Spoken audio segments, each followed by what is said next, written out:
Capítulo 4. Sem desperdiçar nenhum segundo, saímos do meu quarto e do castelo pela antiga entrada usada pelos empregados. Em seguida, andamos como fantasmas pela cidade até nos depararmos com uma porta velha e craquelada. O lenço branco pregado logo abaixo da maçaneta era a única razão pela qual a casa na ala inferior da Macedônia se distinguia das casas estreitas e atarracadas amontoadas umas em cima das outras. Depois de olhar por cima do ombro, para onde dois guardas da cidade conversavam sobre o brilho amarelo de um poste, Victor rapidamente arrancou o lenço da porta e o enfiou dentro do bolso da capa escura. O pequeno pano branco era símbolo da rede de pessoas que acreditava que a morte, não importava o quão violenta ou destrutiva, merecia dignidade. Também era uma prova de alta traição e deslealdade à coroa. Descobri por acidente no que Victor estava metido quando tinha 15 anos. Ele tinha saído às pressas de uma de nossas sessões de treinamento certa manhã e sentia que havia algo de errado, com base na dor mental que o mensageiro emanava, eu o segui.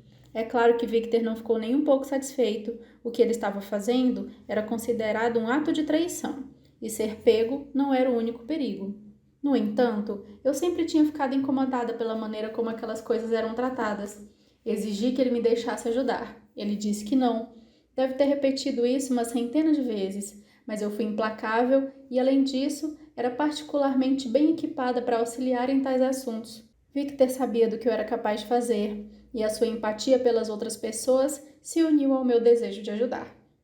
Fazíamos isso havia cerca de 3 anos agora. Não éramos os únicos, haviam outros. Alguns eram guardas, outros eram cidadãos. Nunca conheci nenhum deles. Até onde eu sabia, Rock podia ser um de nós. Senti o embrulho no estômago antes de tirar aquele pensamento sobre Rock da minha cabeça. Victor bateu baixinho na porta com o nó dos dedos, em seguida levou a mão enluvada até o punho da espada.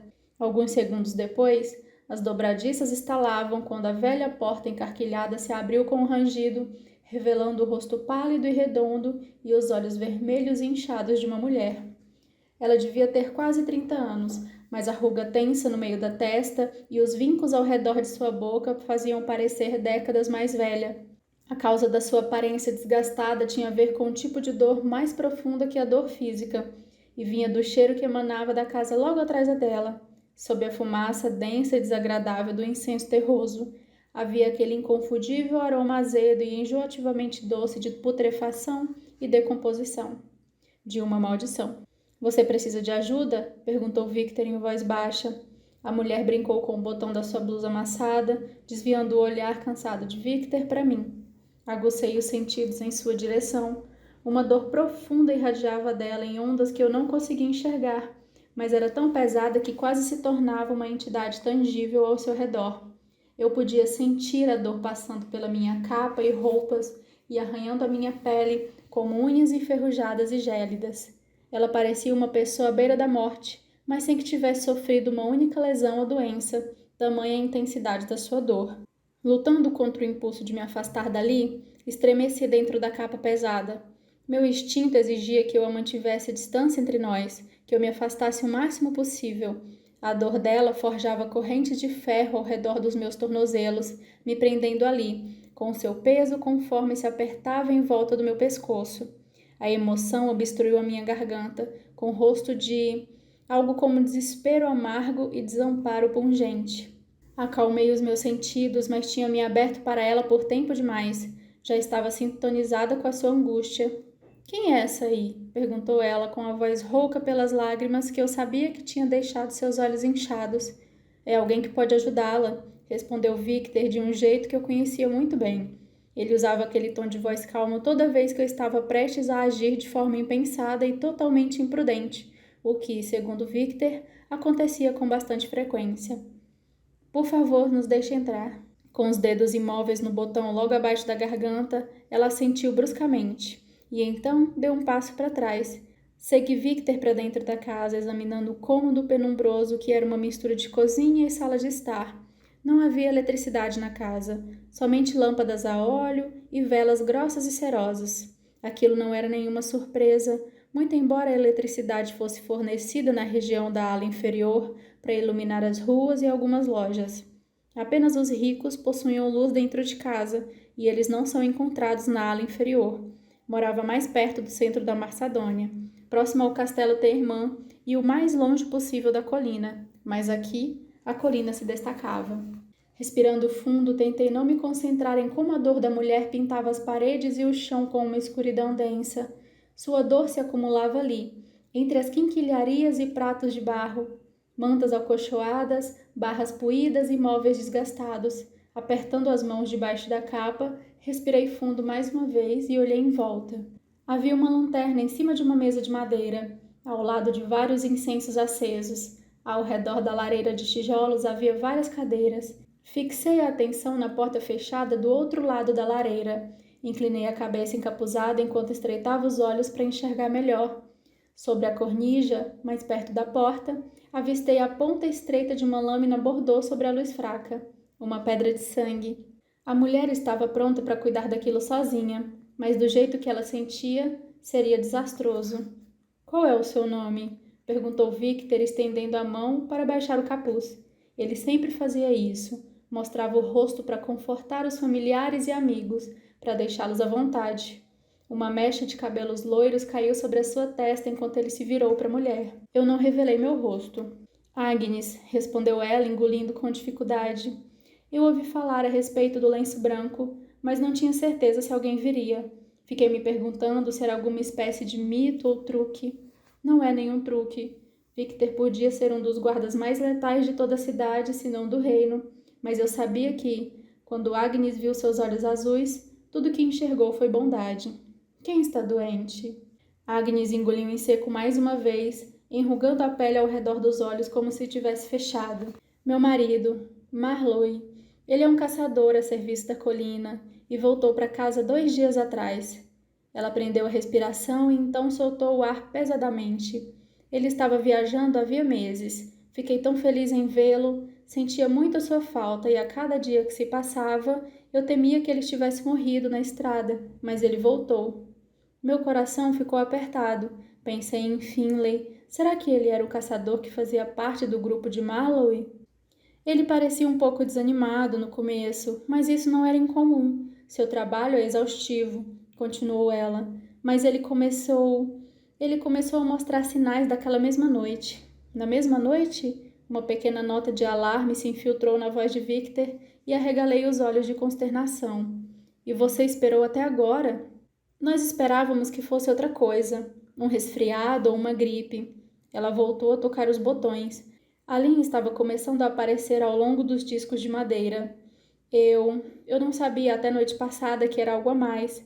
Ele não queria que eu soubesse. Marlowe é um bom homem, sabe? Não estava tentando esconder nada. Ele planejava tomar conta disso sozinho, mas a maldição não permitiria. Victor concluiu por ela, e a mulher assentiu.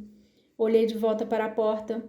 A maldição progredia de maneira diferente em cada caso. Às vezes se apoderava de uma pessoa em questão de horas, enquanto em outros podia levar 1 ou 2 dias, mas eu não conhecia nenhum caso que ultrapassasse 3.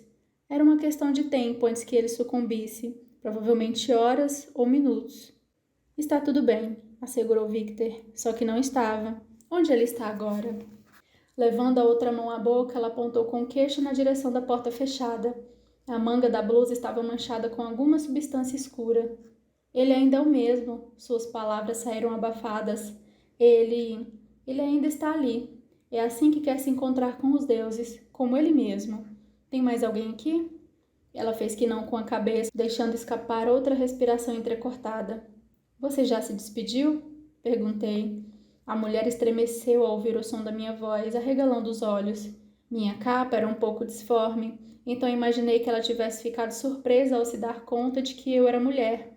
Uma mulher seria a última coisa que se esperava em uma situação como aquela. É você? Sussurrou ela. Fiquei paralisada, mas não Victor. Pelo canto do olho eu ouvi pousar a mão num punho da espada. Agnes se moveu de repente, e Victor se preparou para desembainhar a espada. Mas antes que ele ou eu pudéssemos reagir, ela caiu de joelhos diante de mim. Curvando a cabeça, a mulher cruzou as mãos sobre o queixo. Arregalei os olhos sob o capuz enquanto voltava a olhar lentamente para Victor. Ele arqueou uma sobrancelha. Já ouvi falar sobre você, sussurrou ela, sacudindo o corpo em movimentos curtos e bruscos. Meu coração deve ter parado de bater. Dizem que você é a filha dos deuses. Pisquei os olhos repetidamente enquanto pequenos arrepios cobriam minha pele. Meus pais eram de carne e osso. Eu definitivamente não era filha dos deuses, mas sabia que muitas pessoas de Solis viam Dazela desse modo. Quem disse isso? Perguntou Victor, me lançando um olhar que dizia que nós dois conversaríamos sobre aquilo depois. Agnes ergueu as faces manchadas de lágrimas, sacudindo a cabeça.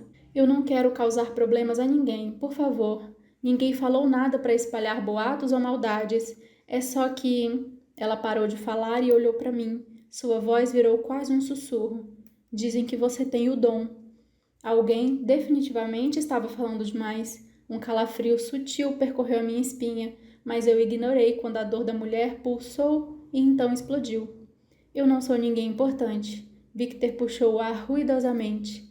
Agnes, por favor. Sob a capa, tirei as luvas e a guardei no bolso. Deslizei a minha mão pela abertura das dobras pesadas, oferecendo-a à mulher, enquanto olhava de relance para Victor. Ele estreitou os olhos na minha direção. Eu ia escutar muito sobre aquilo mais tarde, mas, fosse lá qual fosse o sermão, eu seria obrigada a ouvir. Valeria a pena. Agnes olhou para minha mão e lentamente ergueu o braço, colocou a sua palma sobre a minha. Enquanto ela se levantava, fechei os dedos ao redor da sua mão fria e pensei na areia dourada e cintilante que cercava o mar de Strode, e em calor e risos. Vi meus pais, com as feições não mais distintas, mas perdidas pelo tempo, borradas e indefinidas. Senti a brisa quente e úmida nos cabelos e a areia sobre meus pés. Era a última lembrança feliz que eu tinha deles. O braço de Agnes tremeu quando ela respirou fundo de repente. O quê? Ela parou de falar, relaxando a boca conforme seus ombros caíam. A angústia sufocante se retraiu, desmoronando sobre si mesma como um castelo de cartas em um vendaval. Seus cílios umedecidos piscaram rapidamente e um rubor surgiu em suas bochechas. Soltei a mão dela no instante em que a sala pareceu mais aberta, leve e mais fresca. Ainda havia uma pontada aguda de dor pelas sombras, mas agora era mais fácil para ela lidar com aquilo. E para mim também. Eu não... Agnes colocou a mão no peito, sacudindo a cabeça levemente. Franziu a testa assim que olhou para a mão direita. Quase hesitante, ela voltou a olhar na minha direção. Sinto que consigo respirar de novo. O entendimento surgiu em seu rosto, seguido de perto pelo brilho e a sombra em seus olhos. O dom. Enfiei a mão de volta sob a capa, consciente da tensão que crescia dentro de mim. Agnes estremeceu. Por um momento, fiquei com medo que a mulher se prostrasse aos meus pés mais uma vez, mas ela não fez. Obrigada, muito obrigada, meus deuses, obrigada. Não há nada para agradecer, eu a interrompi. Você já se despediu? Perguntei mais uma vez. O tempo estava escapando por entre nossos dedos, tempo que não tínhamos de sobra. As lágrimas brilhavam em seu rosto quando ela sentiu, mas o pesar não a dominou como antes. O que eu tinha feito não duraria muito tempo. A dor ressurgiria. Com sorte, até lá, ela já estaria em condições de lidar com o luto. Caso contrário, a dor sempre persistiria, como um fantasma que assombraria todos os momentos felizes da sua vida, até que se tornasse tudo o que ela conhecia. Vamos vê-lo agora, anunciou Victor. Seria melhor se você ficasse aqui fora. Fechando os olhos, Agnes assentiu. Victor tocou meu braço quando se virou, e eu segui. Meu olhar recaiu sobre o sofá mais próximo da lareira assim que Victor chegou à porta. Havia uma boneca de pelúcia de cabeça flexível, com os cabelos loiros feitos de lã, parcialmente escondida atrás da almofada fina. Pequenos arrepios irromperam pela minha pele enquanto a inquietação se agitava na boca do meu estômago. Você poderia... perguntou Agnes. Você poderia facilitar a passagem para ele? Certamente, respondi, me virando na direção de Victor. Pousei a mão em suas costas e esperei que ele abaixasse a cabeça. Mantive o tom baixo enquanto dizia, há uma criança aqui. Victor parou com a mão na porta e eu inclinei a cabeça na direção do sofá. Ele abaixou os olhos para o lugar onde indiquei. Eu não conseguia sentir as pessoas, apenas sua dor assim que as via. Se houvesse uma criança ali, ela devia estar escondida e muito provavelmente não fazia ideia do que estava acontecendo. Mas então por que Agnes não tinha dito que havia uma criança ali? A inquietação cresceu dentro de mim e o pior cenário veio à minha mente. Vou lidar com isso e você cuida daquilo. Victor hesitou, os olhos azuis cautelosos encarando a porta. Posso cuidar de mim mesma. Lembrei a Victor tudo o que ele já sabia. Era só por causa dele que eu era capaz de me defender sozinha. Ele deixou escapar um suspiro pesado enquanto murmurava. Não quer dizer que você tenha sempre que fazer isso. Apesar disso, ele recuou e olhou para Agnes. Seria demais pedir algo quente para beber? Ah, não, é óbvio que não, respondeu Agnes. Eu posso fazer um chá ou café. Será que você teria um bom chocolate quente? Perguntou Victor, e eu sorri. Embora aquilo fosse algo que uma mãe poderia ter à disposição e pudesse ser encarado como Victor procurando mais provas à existência de uma criança. A bebida também era sua maior fraqueza. Tenho sim, Agnes pigarreou e ouviu o som de uma despensa se abrindo. Victor assentiu para mim e eu dei um passo à frente, pousando a mão sobre a madeira e abrindo a porta. Se eu não estivesse preparada para o cheiro demasiado doce e azedo, o fedor poderia ter me derrubado. Uma ânsia de vômito ameaçou tomar conta de mim conforme meus olhos se adaptavam ao quarto à luz de velas. Eu só teria que não respirar com tanta frequência. Parecia ser um bom plano. Examinei o quarto com uma olhadela, exceto pela cama, por um armário alto e por 2 mesinhas de cabeceira de aparência precária. O quarto parecia estar vazio. Mas incenso queimava ali, mas era incapaz de conter o cheiro. Voltei a atenção para a cama e para a silhueta que jazia impossivelmente imóvel no meio dela. Entrei no cômodo, fechei a porta atrás de mim e comecei a avançar, levando a mão direita para dentro da capa até minha coxa. Fechei os dedos ao redor do punho sempre frio da adaga enquanto me concentrava no homem, ou no que restava dele. Ele era jovem, pelo que pude ver, com cabelos castanho claros e ombros largos e trêmulos. Sua pele havia assumido uma palidez acinzentada e seu rosto estava encovado, como se ele não se alimentasse bem há semanas. Sombras escuras brotavam sobre as pálpebras que se contraíam a cada 2 segundos. A cor dos seus lábios estava mais pro azul do que para rosada. Respirei fundo e aguçei uns sentidos outra vez. Ele estava com muita dor, tanto física quanto emocional. Não era igual a de Agnes, mas não deixava de ser intensa ou opressiva. Ali, a angústia não dava espaço para a luz, e era mais que sufocante. Estrangulava, arranhava a garganta com o entendimento de que não havia como escapar daquilo. Um tremor percorreu meu corpo quando me forcei a sentar ao lado dele. Desembainhei a adaga e mantive oculta sob a capa, enquanto erguia a mão esquerda e puxava o lençol para baixo com cuidado. Seu peito estava nu, e os arrepios aumentavam quando o ar frio do quarto atingiu a pele muito pálida. Baixei os olhos até seu estômago oco. Vi o ferimento que ele havia escondido da esposa. Havia 4 rasgos irregulares na pele acima do quadril direito. 2, lado a lado, cerca de 3 centímetros acima, e mais 2 ferimentos idênticos. Ele fora mordido. Alguém que não tivesse conhecimento poderia pensar que algum tipo de animal selvagem o tinha pego, mas aquela ferida não fora provocada por um animal. Ela purgava sangue e algo mais oleoso, escuro. Linhas tênues e azul-avermelhadas irradiavam da mordida, e espalhando por seu ventre, desaparecendo debaixo do lençol. Um gemido devastado me fez erguer o olhar.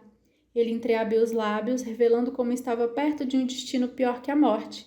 Suas gengivas sangravam, manchando os dentes que já estavam se transformando.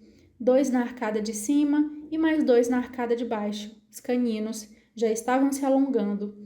Olhei para a mão dele, pousada do lado da minha perna. As unhas também haviam crescido, se tornado mais animalescas que humanas. Dali a 1 hora, tanto os dentes quanto as unhas endureceriam e afiariam. Seriam capazes de rasgar e mastigar pele e músculos.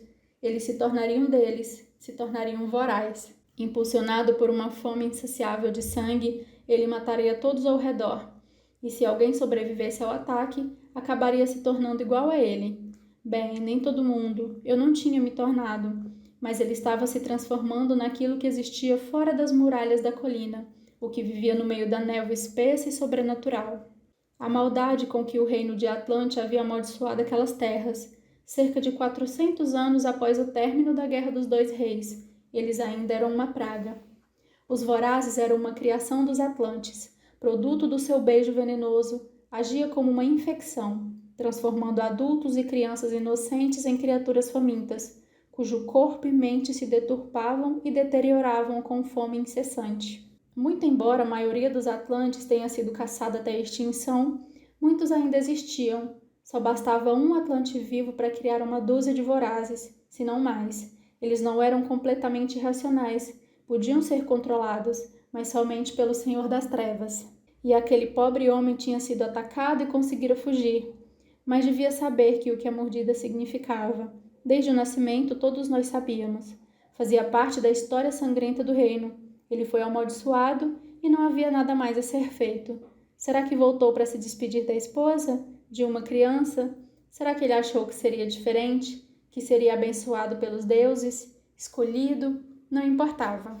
Suspirei e troquei o lençol, deixando a parte superior do seu peito descoberta.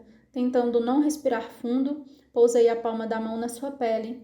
A sua carne parecia errada, como um couro frio. Eu me concentrei nas praias da capital e nas deslumbrantes águas azuis de Stroud. Lembrei-me das nuvens tão cheias e fofas, como elas transmitiam paz. Pensei no Jardim da Rainha, nos arredores do Castelo Termã, onde podia simplesmente ser eu mesma e não pensar nem sentir nada, onde tudo, incluindo a minha própria mente, se aquietava. Pensei no calor que aqueles breves momentos com Rock haviam trazido à tona. Os arrepios de Mallow desapareceram, e os espasmos em seus olhos fechados diminuíram de intensidade. A pele enrugada nos cantos dos olhos se suavizou. Mallow, chamei, ignorando a dor incômoda que começava a brotar atrás dos meus olhos. Uma dor de cabeça estava a caminho. Ela sempre vinha quando eu aguçava os sentidos repetidamente ou usava meu dom. O peito debaixo da minha mão subiu profundamente e os cílios grudados tremeram. Ele abriu os olhos e eu fiquei tensa. Eram azuis, predominantemente azuis. Havia raios vermelhos irradiando da íris. Logo não restaria mais azul, somente a cor do sangue. Ele entreabriu os lábios ressecados. Você é Ren? Veio me levar até o meu fim? Ele achou que eu fosse o deus do povo e dos términos, um deus da morte. Não, não sou, sabendo que sua dor seria aliviada por tempo suficiente para que aquilo fosse finalizado. Ergui a mão esquerda e fiz a única coisa que era expressamente proibida de fazer. Não apenas pelo duque ou pela duquesa da Macedônia, ou pela rainha, mas também pelos deuses. Fiz o que Hawk tinha me pedido em relação à máscara, e eu havia recusado. Abaixei o capuz e tirei a máscara branca de dominó que usava caso a minha capa escorregasse e revelei o meu rosto. Imaginei, ou pelo menos esperei, que os deuses fizessem uma exceção naqueles casos. Ele deslizou o olhar carmesim sobre as minhas feições, começando pelas mechas de cabelo cor de cobre queimando na minha testa e seguindo para o lado direito do meu rosto, e então para o esquerdo. Ele se demorou ali, onde a evidência do que as garras de um voraz eram capazes de fazer.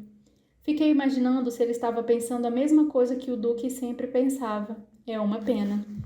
Aquelas 3 palavras pareciam ser as favoritas do Duque, assim como você me decepcionou.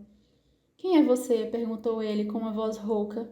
Meu nome é Penélope, mas meu irmão e alguns poucos me chamam de Pop. Pop, como de papoula? Perguntou ele como um sussurro. Assenti.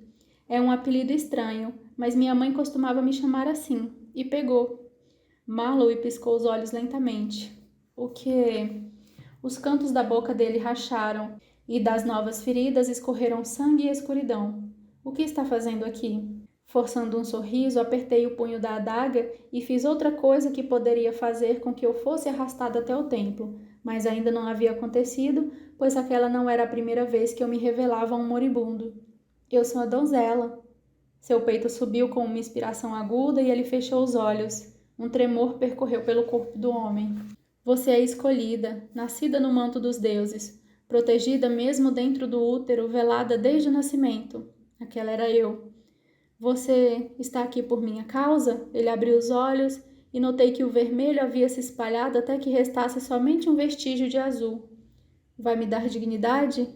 Confirmei. Uma pessoa amaldiçoada pela mordida de um voraz não morria deitada em sua cama de maneira calma e pacífica. Não recebia essa gentileza ou simpatia. Em vez disso, normalmente era arrastada até a praça da cidade e queimada viva na frente de uma turba de cidadãos. Não importava que a maioria tivesse sido amaldiçoada enquanto protegia aqueles que aplaudiram a sua morte terrível ou trabalhavam na melhoria do reino. Mallory desviou o olhar para a porta fechada atrás de mim. Ela é uma boa mulher. Ela me diz que você é um bom homem. Ele voltou aqueles olhos assustadores para mim. Não serei um. Ele repuxou o lábio superior, exibindo um dente mortalmente afiado. Não serei um bom homem por muito tempo. Não, não será. Eu tentei fazer isso sozinho, mas... Tudo bem. Lentamente tirei a adaga de debaixo da capa. O brilho de uma vela próxima cintilou na lâmina de tom vermelho vivo. Mallory estudou a adaga. Pedra de sangue. Antes de qualquer sinal da maldição, o mortal poderia ser morto de várias maneiras, mas assim que houvesse sinais, somente o fogo e a pedra de sangue eram capazes de matar os amaldiçoados. Somente a pedra de sangue ou um pedaço de madeira da floresta sangrenta. Afiado até virar uma estaca, era capaz de matar um voraz completamente transformado. Eu só queria me despedir. Ele estremeceu. Só isso. Eu entendo, disse a ele, muito embora desejasse que ele não tivesse voltado ali. Eu não precisava concordar com as suas ações para compreendê-las. Sua dor estava começando a ressurgir, aumentando em impulsos agudos e depois diminuindo. Você está pronto, Marlowe? Ele olhou novamente para a porta fechada e em seguida fechou os olhos. Assentiu com a cabeça. Com o peito pesado e sem saber ao certo se era o meu pesar ou o dele que me oprimia, me movi ligeiramente. Havia duas maneiras de matar um voraz ou alguém amaldiçoado, desde que você tivesse uma lâmina de pedra de sangue ou um pedaço de madeira de uma árvore da floresta sangrenta, perfurar o coração ou destruir o cérebro. A primeira opção não era imediata, podia levar alguns minutos até que lhe perdesse todo o sangue e era doloroso e caótico. Pousei a mão esquerda na sua bochecha fria e me inclinei sobre ele. Eu não fui o único, sussurrou ele. Meu coração congelou. O quê? Ridley. Ele também foi mordido. Ele deixou escapar uma respiração ofegante. Ele queria se despedir do pai. Não sei se ele cuidou sozinho disso.